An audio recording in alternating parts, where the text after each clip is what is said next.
welcome to Viva.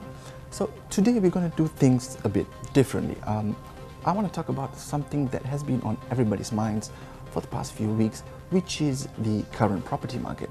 So now what I want to talk about today is whether you should rent or buy a property in Malaysia right now in the current situation. Let's go by point. So the first point is, when you want to buy or rent a property, the most important thing is to look at the location. So where you want to buy the property, what is the best location actually depends on where you work. If you work in the city, you're going to definitely want to find a place within the vicinity of your working place.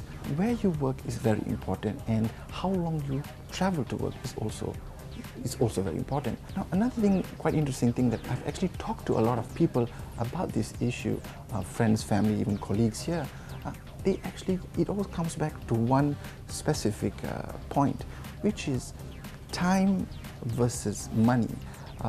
What I've found is that time is actually more valuable than money, because if you think about it, you can't really get back the time that you lose, but money is another thing altogether.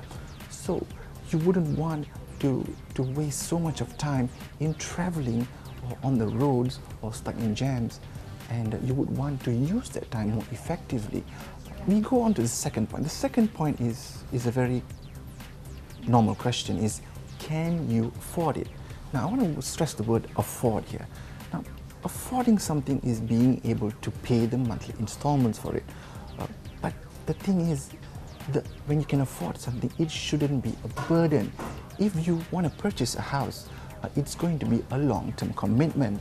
Now, the next point that we want to go to is your savings. How much can you save before you buy the property or after you buy the property?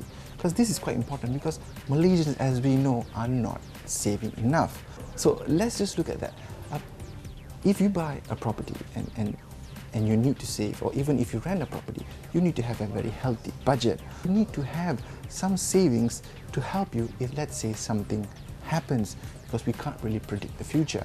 All right, so we have talked about certain points when you buy a property, when you purchase a property. Now let's look at the option of renting. Okay, now renting is something quite interesting nowadays, because you have certain flexibility. In a worst case scenario, if you are retrenched and if you don't really have a long-term commitment or a long-term loan that you need to pay back, and also if, let's say, you want to start a business and you need to raise some funds, you actually have the option to move to and stay in a cheaper place. You don't have the big loan holding you down. What do you guys think? Share your thoughts on this current issue, and tell us whether you want to rent or you want to buy your property in Malaysia. This is Viva. My name is Dishan Kumar. Thank you for watching.